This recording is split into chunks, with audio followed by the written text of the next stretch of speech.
You wake up, you grind, you check the boxes, chase the numbers, collect the praise, but deep inside, you're empty, not because you're weak, but because you're feeding every part of your life, except your soul. Success without peace is just survival in disguise. You weren't built to just exist. You were built to feel alive, every day. So the question isn't, how do I make it? It's, how do I build a life that makes me feel whole? A life where your heart is full, your spirit is lit, and your days aren't just productive, they're purposeful. Let me ask you this. When was the last time you felt genuinely connected to what you were doing? Not chasing money, not performing for approval, but waking up with a fire that said, this is it. This is who I'm meant to be. Too many people confuse being busy with being fulfilled. They build resumes, not lives. They work overtime but never take time to check in with their own spirit. They impress the world while silently disappointing themselves. Here's something most never realize until it's too late. You can be doing everything right and still be building the wrong life. Because if what you're chasing doesn't feed your soul, then no matter how fast you run, you're still starving. Your soul isn't asking for more pressure. It's asking for more presence. Not more hustle, but more honesty. The truth is, you can't fake alignment. You can fake confidence. You can fake competence. You can fake a smile in the mirror and applause from the crowd. But when you lay in bed at night, your soul knows the difference. So many of us are out of rhythm with ourselves, not because we don't have ambition, but because we never paused long enough to ask, what do I actually want my life to feel like? We know how to build brands, but not peace.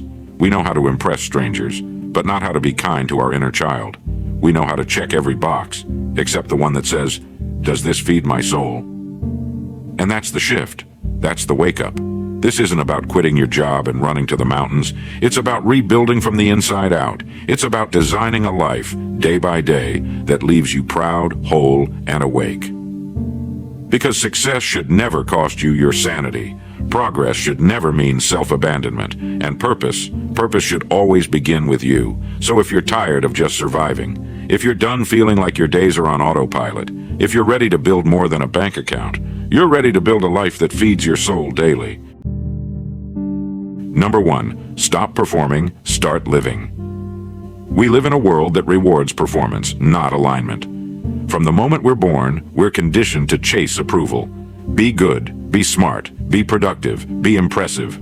So we grow up mastering the art of becoming what others want, but losing touch with who we are. You can spend your whole life succeeding at things that don't matter to you. You can earn respect, money, status, and still feel hollow inside. Because no amount of applause can fill a soul that's starving for authenticity. You don't need to earn your worth by performing anymore. You don't need to be everything for everyone and nothing for yourself. Real living begins when the performance ends. When you stop trying to prove and start trying to connect. When you stop living to meet expectations and start designing a life that feels like home to your soul. The world doesn't need more perfect people. It needs more present people. People who know how to slow down and ask, am I happy with this life I'm building? Does this job, this relationship, this daily routine reflect who I really am? Too many are stuck in a loop of achieving but never arriving. They climb ladders without checking if it's leaning on the right wall. Your soul is not impressed by your resume. Your soul craves joy, meaning, connection, truth. It doesn't want your highlight reel. It wants your real life. The one you live when no one's watching. So stop performing, start listening, not to the noise of the world, but to the whisper inside you saying, this isn't it, there's more for me, because there is. Number 2, design your days with soul, not just strategy. We're told to plan our lives like a machine, schedules, systems, goals. But your soul, it doesn't operate on checklists. It needs rhythm, not rigidity. It needs moments that mean something, not just ones that get something done. Look at your calendar right now. How much of it feeds your ambition, and how much feeds your spirit? We overschedule ourselves into exhaustion, and then wonder why joy feels like a luxury we can't afford. But what if you flipped the formula? What if you built your life around what nourishes your heart, not just what fills your wallet? That doesn't mean abandoning responsibilities. It means redefining success. A successful life is not one that looks good on paper. It's one that feels good to wake up to. It's mornings that begin with intention, not anxiety. Work that aligns with your values, not just your bills. People who light you up, not drain you down. Evenings where you slow down long enough to breathe, reflect, and be. This isn't just about self-care. This is about soul care. Because if you're not careful, the world will teach you to build a profitable life, not a purposeful one. It'll teach you to be efficient with your time, but wasteful with your energy. To be productive, but disconnected. To succeed, but forget how to feel. Don't let that happen to you. Start by asking better questions. What moments in my day make me feel alive? Who do I become when I'm in those moments? And how can I create more of that? Not just once a year on vacation, but every single day. You're not lazy if you crave peace. You're not unambitious if you seek meaning. You're human, and your soul is begging you to listen before you burn out chasing a life that was never meant for you. Number 3, cut the noise. Reconnect with what's real. Every day you're bombarded by noise, by pressure, by expectations that aren't even yours. Scroll more, work harder, hustle longer, do more, be more, get more. And in all that noise, you lose touch with yourself, with what matters, with what's real.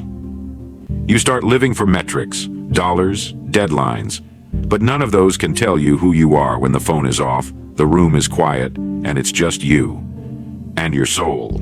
A life filled with constant stimulation is a life disconnected from stillness, and stillness is where your soul speaks. When was the last time you sat in silence, not because you had to, but because you wanted to? When did you last feel joy that wasn't for display? You want to build a life that feeds your soul? Then strip away everything that's been choking it. Say no to people who demand your energy but don't deserve your presence. Say no to routines that keep you busy but not better. Say no to expectations that feel more like chains than choices. And say yes to rediscovery. Yes to walks without podcasts, drives without music, mornings without a screen. Yes to writing thoughts you'll never publish. Yes to creating memories no one will ever like because you love them. You don't need more input. You need more inner connection. Because no achievement, no praise, no external reward can replace the feeling of being at home within yourself. And that feeling, that quiet, unshakable peace, that's what a soul-fed life is made of. Number 4, redesign your life around what fills you. Most people design their lives around what drains them. They pick jobs for the paycheck, not the passion. They stay in relationships because of history, not harmony. They fill their calendars with obligations and call it productivity.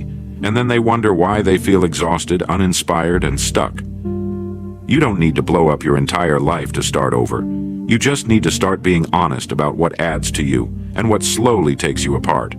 Look at your life like a house. You don't need to burn it down, but maybe it's time to rebuild some rooms. Ask yourself, what makes me feel alive, not just successful, but soulfully satisfied? What are the small things that I used to love, that I've buried under busy? Who makes me feel lighter, clearer, and seen? What environments make my spirit breathe? Then, rearrange accordingly. Schedule time for silence.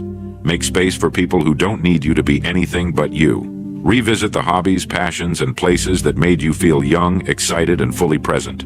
Cut out what's killing your joy in the name of responsibility. And no, this doesn't mean abandoning your dreams or ignoring your duties. It means aligning your actions with your essence. A life that feeds your soul isn't some fairy tale where everything is easy and perfect. It's a life where you wake up knowing your energy goes where your heart is.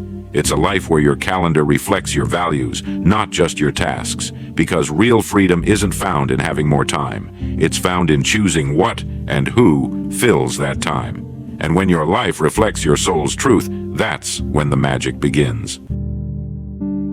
Number 5, live by a soul-centered standard. You've chased the metrics, you've played by the rules, you've hit the goals, and still felt the emptiness. Why? Because the life you're building is still being measured by standards that were never yours. How much money you make, how fast you climb the ladder, how others perceive your status, appearance, or accomplishments. What good is achievement if your soul feels like it's withering away? You weren't born to just impress the world. You were born to express yourself, fully, deeply, authentically. That means shifting your standard of success. No longer chasing what looks good, but what feels right. No longer asking, will they approve? But instead, Does this align with my values? A soul-fed life is not a passive life. It's not just peace and candles and long walks. It's fierce, it's bold, it's grounded in purpose.